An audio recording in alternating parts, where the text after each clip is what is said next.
All right, welcome once again. This is the first community public meeting for the Performance Parking Pilot Project in Commercial Corridors.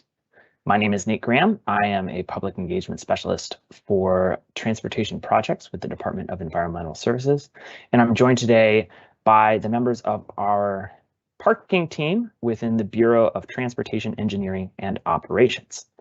Our main presenter tonight is our parking and curb space manager, Melissa McMahon, who will be leading the charge. We're also joined tonight by our principal parking planners, Mosi London and Marietta Gelfort. So before we begin the main event, for tonight's meeting, I want to walk you through a couple of things. The first is the meeting agenda. Today we'll be talking about the purpose of this project and the goals of the Performance Parking Pilot Project, how it works, what the overall timeline and schedule is, highlighting our community process, answering your questions, and gathering your feedback as part of this meeting, and kicking off our public engagement for the initial part of this 3-year pilot project. Here in this virtual meeting, we are using the Microsoft Teams platform. So for those of you who are unfamiliar with this system, you are able to ask questions at any time during the presentation by clicking on the question and answer bubble you see right here and submitting your question in the text box that appears below on the side of the presentation. We do our best to answer any clarifying questions as they come in during the presentation. If they're easy to answer, we try and respond right away. But particularly if the entire group would benefit from hearing the response to a question, we tend to hold questions and answers until the Q&A period at the end of the 20-minute presentation. That way everybody can listen to the answer, add their follow-up questions, and learn more together. So without further ado, I'm going to hand things over to Melissa, and we'll get started. Take it away, Melissa.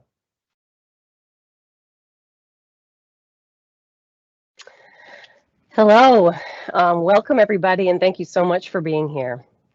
I'm going to start off the presentation, which I'm really excited to share with you, this new project that we have getting started today. And if you want to move forward one slide. The early part of my presentation is just going to give you the context. Why are we doing this project? It'll start with what is performance parking. So we're calling this project Performance Parking Pilot in Commercial Corridors.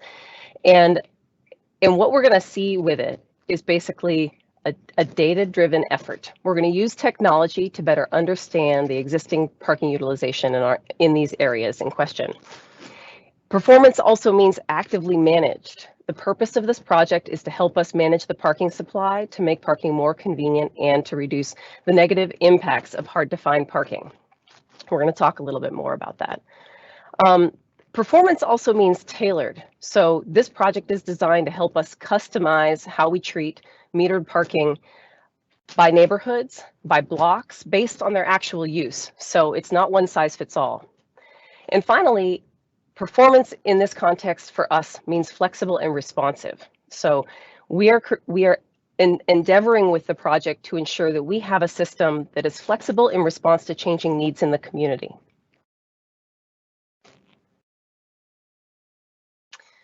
The policy foundation for this project is our Master Transportation Plan. In our Parking and Curb Space Element Policy 5, it has established the desire for us to utilize parking meter pricing strategies that vary by hour and location to better match parking availability and demand. This project tests one approach for using data and pricing to information in order to manage demand. The money that we have to support this project comes from the Virginia Department of Transportation, and it comes from a grant that comes out of this MTP element. So basically, we reached out and we applied under their Innovation in Transportation and Technology Fund to be able to experiment with this to try to find a better solution for the community. So the project purpose, the key purpose, is to improve the user experience with metered parking spaces on the curb in 2 key commercial and multifamily residential corridors. We're going to make parking spaces, hopefully, more available more often.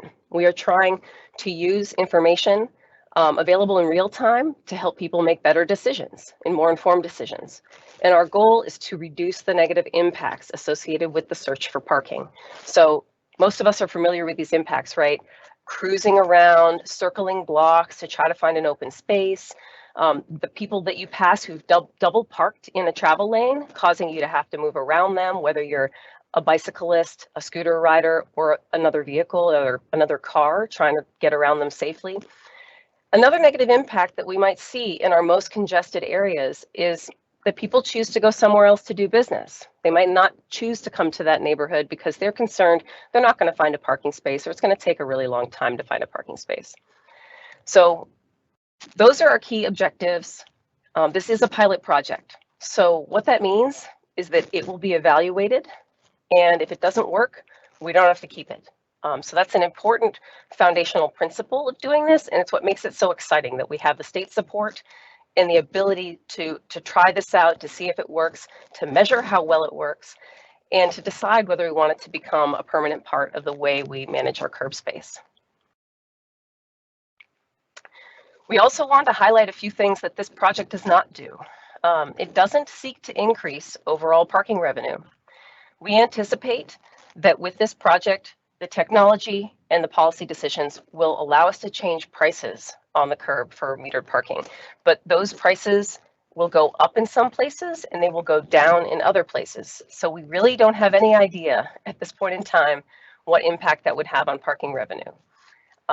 We also are not anticipating increasing all metered parking rates across the board. So like I said, if we're using occupancy information to make decisions and to lay out a pricing structure that helps to influence where people choose to park, it means some places have to get cheaper, because that's what's going to help incentivize people moving to choose to park a block away. We are also not decreasing the number of reserved ADA accessible parking spaces. So there are the potential that we're going to look at management type and use on the street, but we are not decreasing ADA parking spaces. And in fact, this might show us where we need additional support. Finally, I wanted to emphasize that this is not a parking hot lane. We are not creating dynamically or fast changing metered pricing. So you might read or hear people use the term dynamic pricing when they talk about this project or similar projects, but we are not going to be changing pricing quickly. And in fact, we can't change it too quickly at all when we do change it, because we need to be able to measure the impacts of the changes that we make. So at this point in time, when we do start to change pricing, and we'll talk a little bit more about schedule later, it won't change more often than once a quarter. Can it work? The reason we proposed to do this project and to try it out here for a few years is because we have seen it work in other places. We wanted to highlight, for purposes of the presentation, that in San Francisco, several years back now, after a very similar project was implemented, they used in-ground sensors. They operated for 2 years of periodic and well-communicated pricing changes. They achieved several important results that we're striving for. Parking availability improved, and it was easier to find a parking space. Greenhouse gas emissions decreased, vehicle miles traveled decreased, and they also found that the average parking rates were lower that were charged to folks, and it was easier to pay and avoid parking citations. So these are all great outcomes, and outcomes that we'd love to see that we can achieve here. So how will it work? And you can move right on to the next slide. This is the section where we talk about what it is we're doing with the project. So the project areas are our Rosslyn-Ballston corridor and our Richmond Highway corridor. While there are metered spaces in other parts of the community, for purposes of scope and sort of defining where we're going to do this pilot, these were the corridors that were selected, and they will encompass approximately 4,500 metered parking spaces, almost entirely on street. The technology that we're applying in this pilot consists of in-ground sensors, wireless gateways.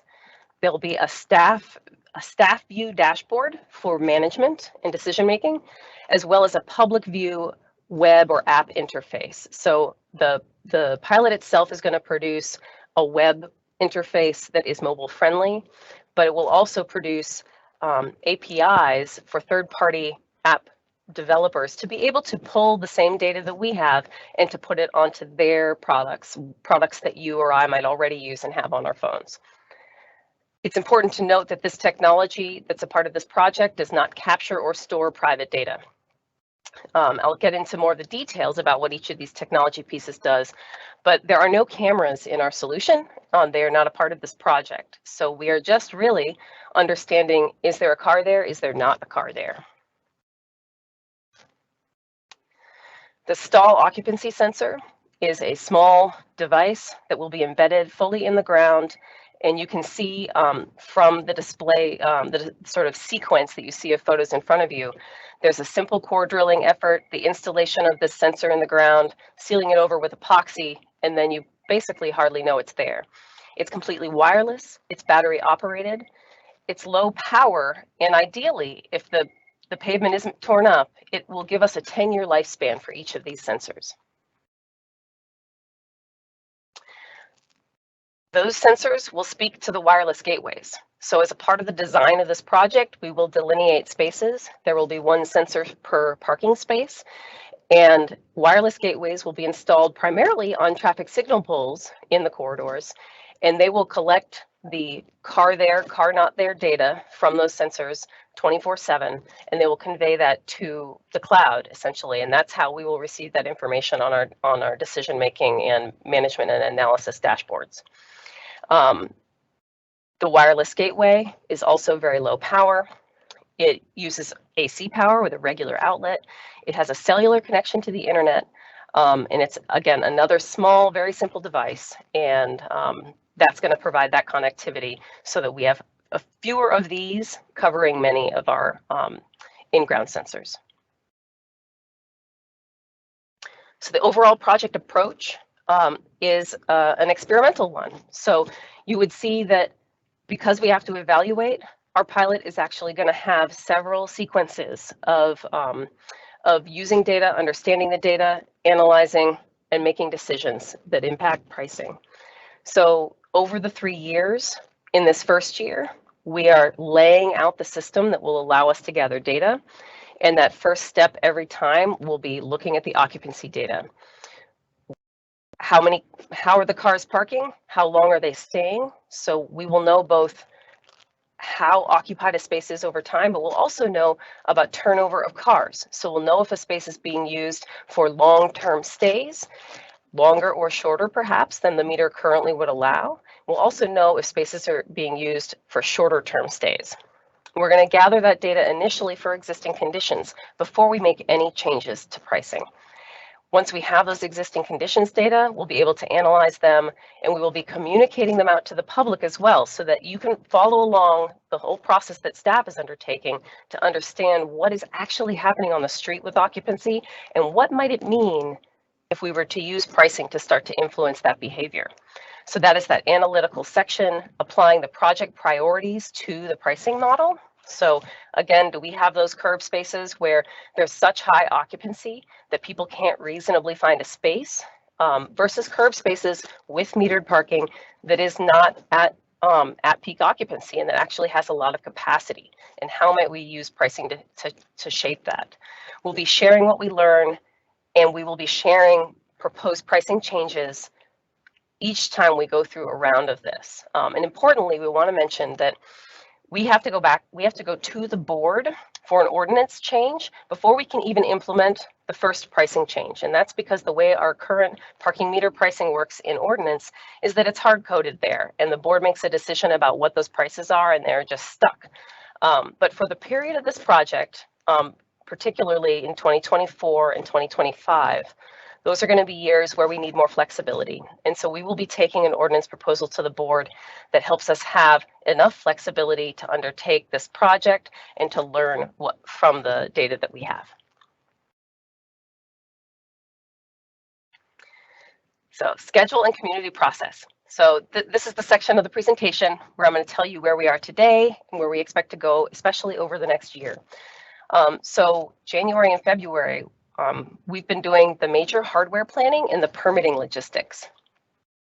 We are also, with this meeting and a feedback form that will open up, we are starting our outreach and engagement with the community. So we have software planning and demonstration readiness happening at the same time that we are reaching out to our business and community stakeholder groups.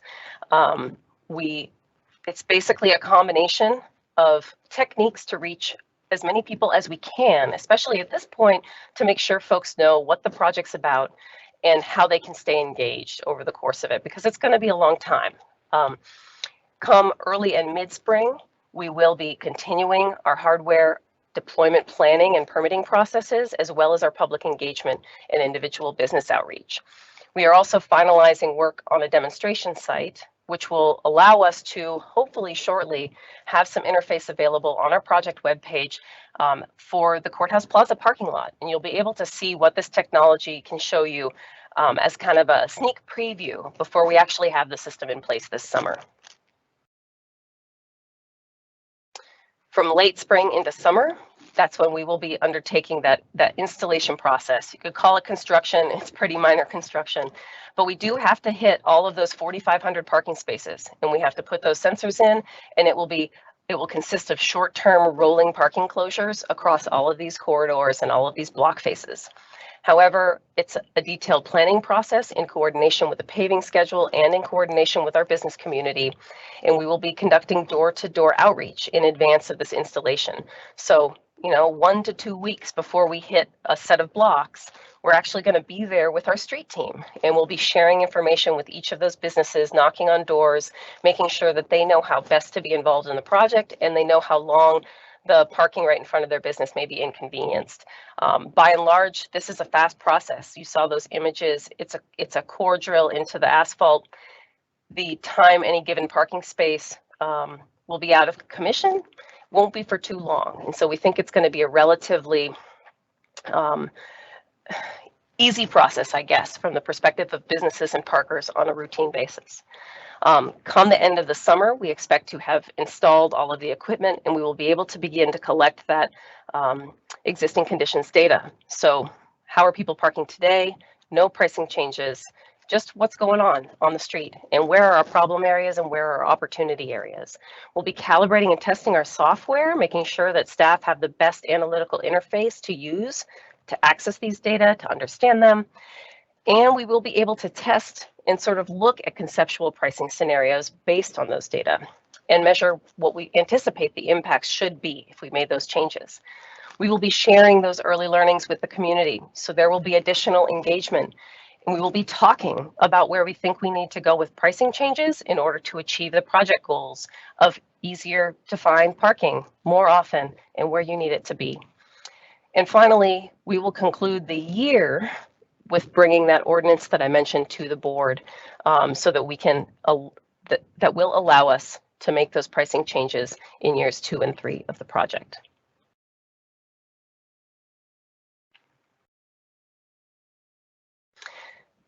This meeting is part of our engagement plan.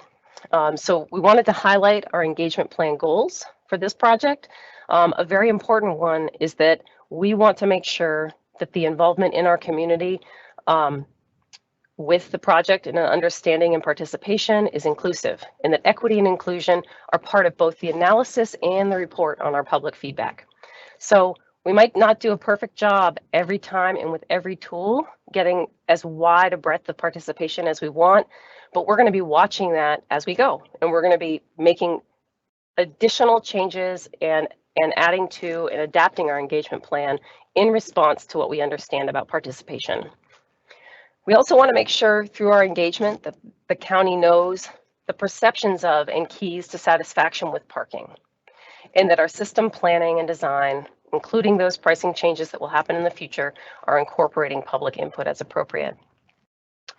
We want to make sure that parkers understand how to access information about the system, where and when the pilot will begin. So that's what we're talking about today, and that the payment methods aren't changing, and that's an important piece Nothing about this project changes how you pay for parking today. So you will still have all the same opportunities you do, whether it's a single space meter head, a multi-space meter with a little piece of paper that prints out that you put on your dash, or Park Mobile, which a lot of folks are using today to pay into the parking system and make sure that they are at the meter and they're paid for while they're there.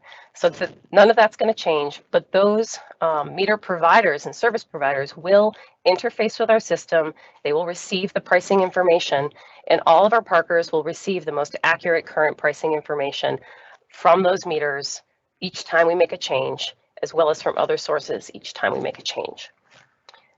It's important for our engagement plan that members of the public, including businesses, understand why the county is implementing the system, how it works at its most basic level, and how performance-based parking rates are set, and that the rate setting process is fair and transparent.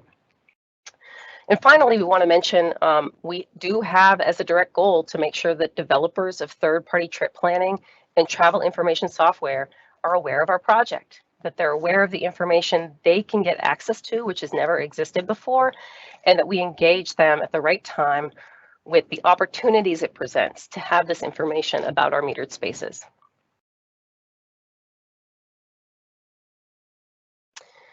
So our engagement plan schedule, where we are today, is our first phase, getting to know our key stakeholders and getting key stakeholders in the public familiar with the project, what it can do, what it can't do, and it won't do, the overall schedule, and getting insights into preferred priorities among our project goals. We have a website. We've started external stakeholder meetings and presentations. I've been starting the rounds with various audiences, trying to make sure that the folks who are most likely to experience these changes are aware of how it's going and what it is and why it can be a benefit to them. And our public engagement meeting, virtual meeting number 1 is tonight, and that's why you're here, and we're really glad to have you here. And our online feedback form will open up tomorrow, and that will be open for quite a while, and I think Nate will probably talk a little bit more about that at the end. So this is our initial phase of our public engagement.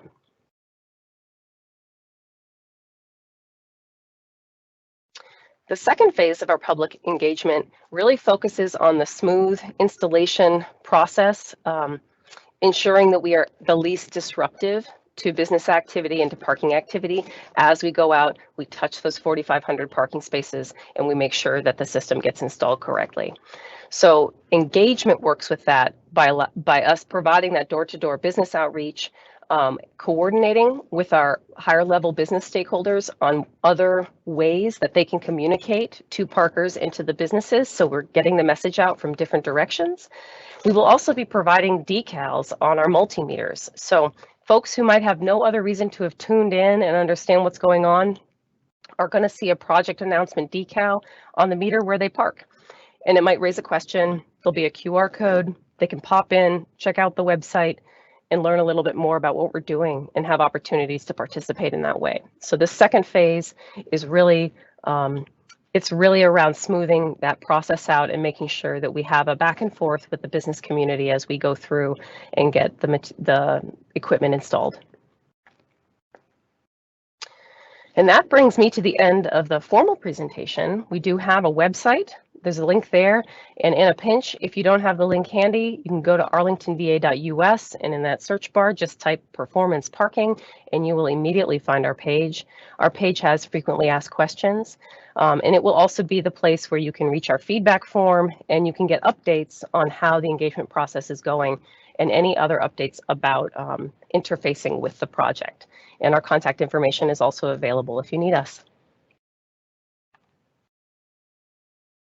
All right, we'll move Melissa off the spot here. And thank you very much, Melissa, for walking us through the whole presentation in what felt like one breath. Great job. This is a lot of information all at once. We know that this project is 3 years long and that there is a lot of questions, as there always are, when we talk about parking in the community. Parking means a lot to a lot of people, to people accessing services, accessing businesses, to the businesses benefiting from those customers. And it's It's always been a topic that gets a lot of attention. So we have a few, I would think, very good questions already in the queue here. So Melissa, Mosey, and London, let's get right into it.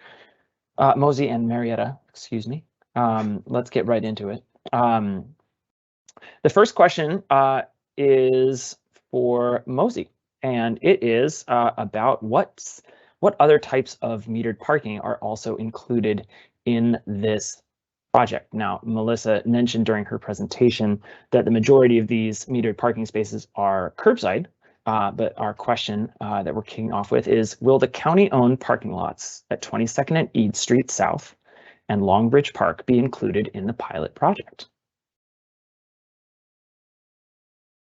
Yeah, thank you for that question. I can confirm that I believe the Longbridge Park location is located as a county parking lot, but I am not sure about the other location. So I'll hand it over to Marietta. Yes, good evening, everyone. So I have to wrap it a little bit differently. So when you look at the parks that we will be including, which will be Virginia Highlands Park, which is in Pentagon City, at the intersection South Hayes and 15th Street South, and Longbridge Park, not the aquatics parking lot, but the parking lot further south. Those are being managed by Parks and Recreation. We have, for internal management purposes, included those in the scope. So we will be installing sensors in the ground, but at this point in time, it is not quite set yet that it will be available to the public, because parks and recreation activity will be managed somewhat differently from on-street parking meter activity, which is closely connected to economically driven behavior. So stay tuned on that. We have included them. We will be installing sensors, but if it will be becoming available to the public is still something we will be discussing with Parks and Recreation.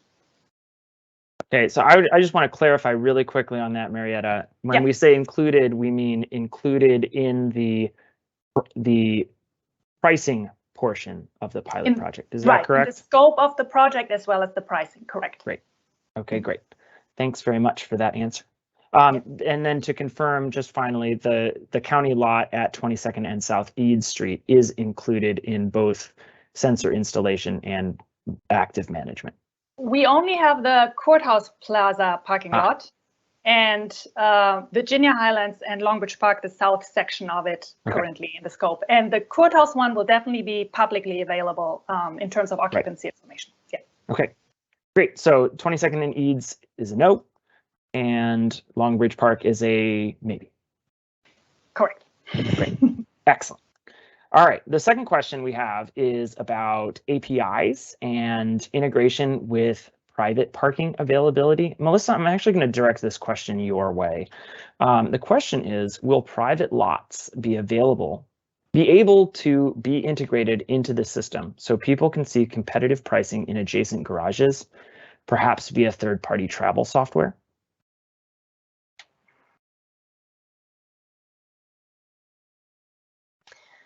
Thanks, Nate. That is a great question. So there are a couple ways that we anticipate potentially achieving this integration.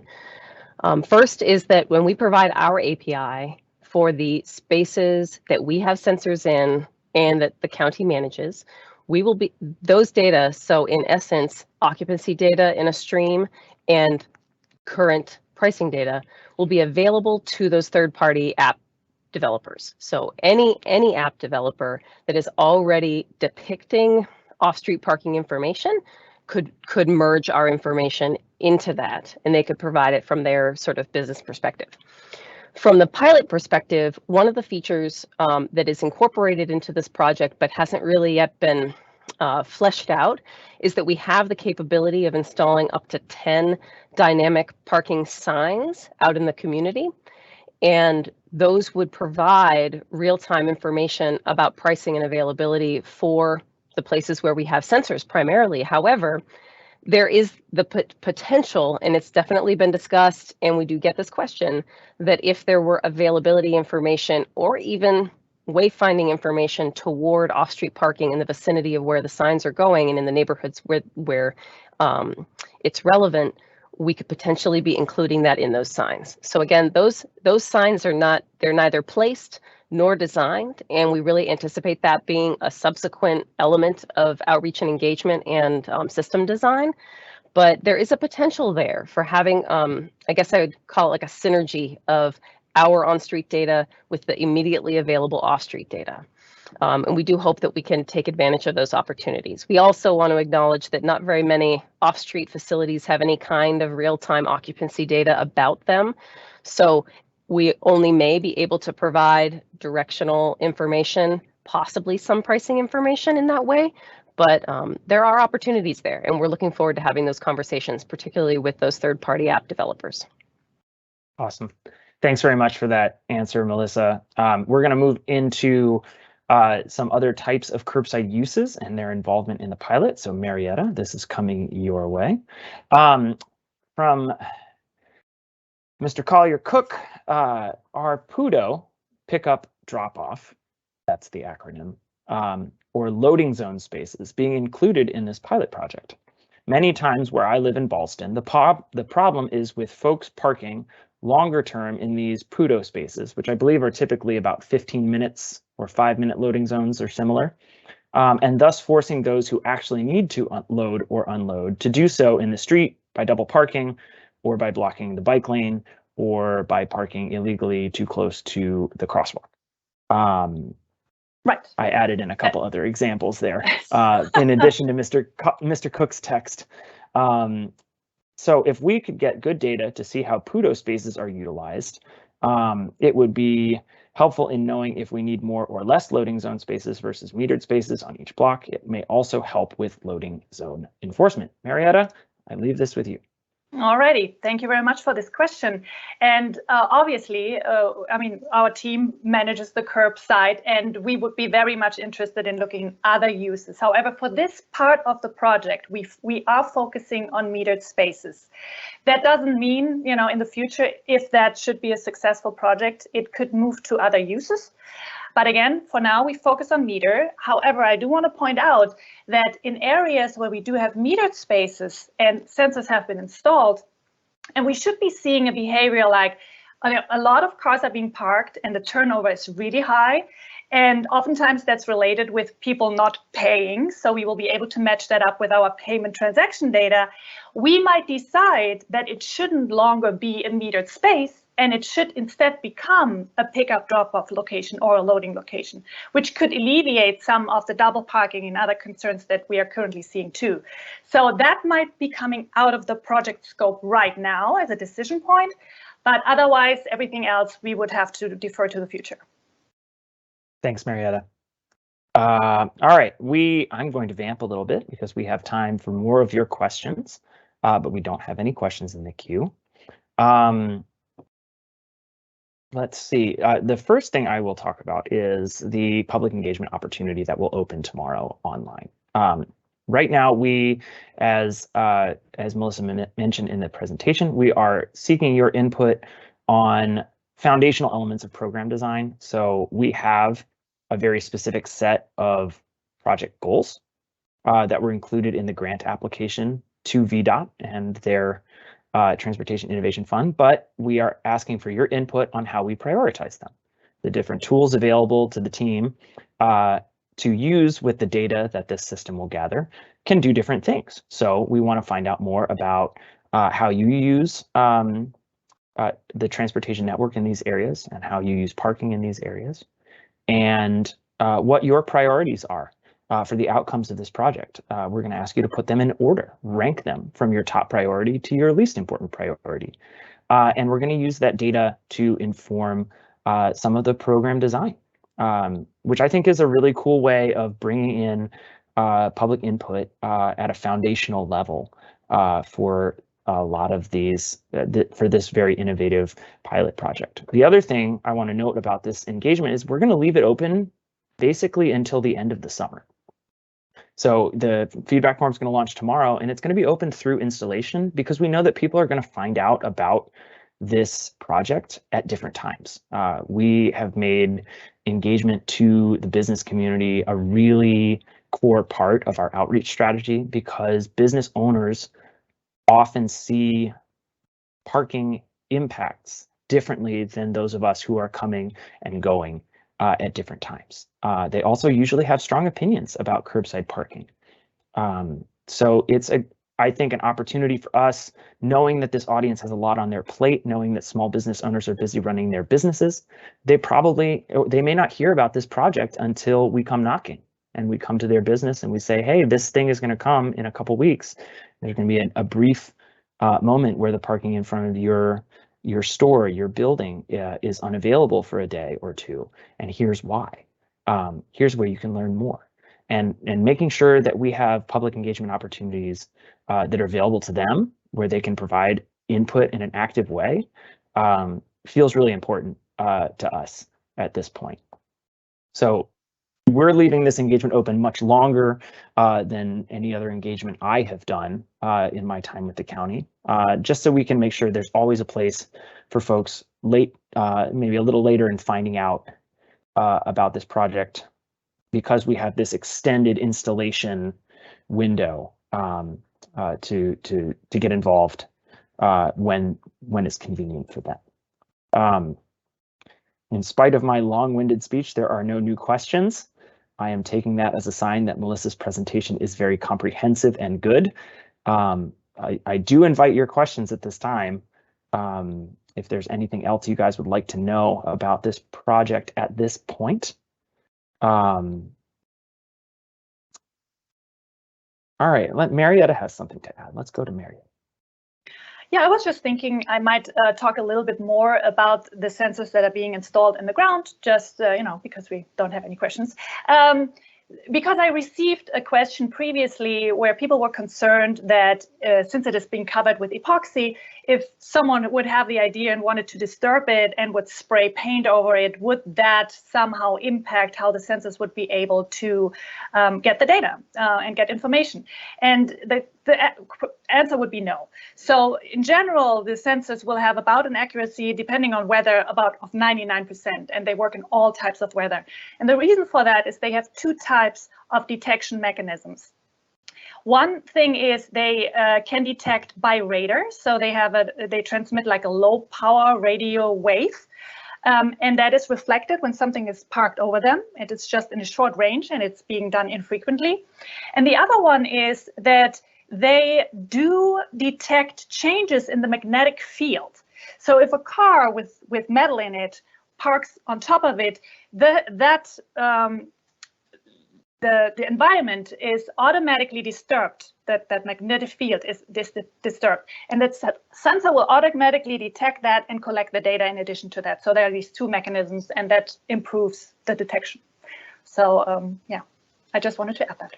Thank you. Okay, we do have another question from Jay down in Crystal City. Question is, will you be able to measure the impact of your pricing experiment on double parking, specifically on Crystal Drive? Melissa, I'm going to hand this one to you. That's a good question. So this is a good opportunity to mention that in partnership with VDOT, they are actually going to conduct a third-party evaluation of the project on our behalf. And so some of the nice things about that, we have a third party and a separate contractor looking at the results of our project, which means the contractor we have working with us isn't just looking at the results of its own project. So we like that aspect of it. The objectives of the evaluation will be tied to our project objectives. So to the double parking question, we definitely want to be able to capture that, because those negative externalities are the things we're trying to reduce. We have yet to fully scope out what that evaluation looks like. There isn't activity within the Arlington County conducted project that is going to measure that, but it's going to be part of that discussion on how the evaluation will help to capture it. One of the techniques that's been used in other projects of this type is to do essentially before and during and after, I want to say, basically practicing the experience of the parker, a sort of sampling of a parking finding exercise where that immediate effort is measured in terms of duration and other types of activity. For something like double parking, there could be additional data observations collected about double parking activity on specific stretches where we know it's a problem before, during, after changes in pricing that are a part of the project. But the actual scope and the work of that third-party evaluator has not been fully outlined, but it's those will be the types of questions we'll be asking when we help them figure out what are the pieces that they have to actually observe in order to determine if what we're doing is working. All right, thanks for that, Melissa. And I will do one last invitation. Any additional questions, ideas, thoughts, comments, missives, anything you'd like to add at this point in time for this? But I do also want to note that you can reach out to us at any point during the public engagement.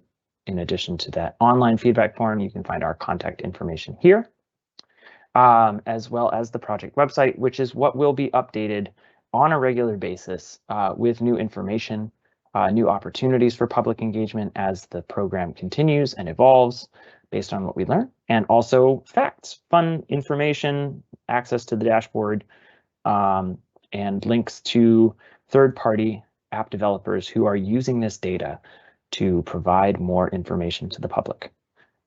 So with that, we do have another question. Excellent. When will this presentation be available online? Answer, in approximately 30 minutes. Once I download it and upload it to YouTube and put it on the project website, it will be there. So this presentation is recorded. It will be available at any time for anyone who wants to learn more about the project, a practice that we do with all of our virtual public meetings and any subsequent virtual public meeting we do for this project. All of that information will go right here on the project website that you see on the screen. And we do these meetings early in our public engagement to make sure that that recording is available anytime someone wants to access it. We know that 7 p.m. on a Thursday may not be the best time for everyone involved. So that recording makes this much more accessible to folks depending on when they find out about our project.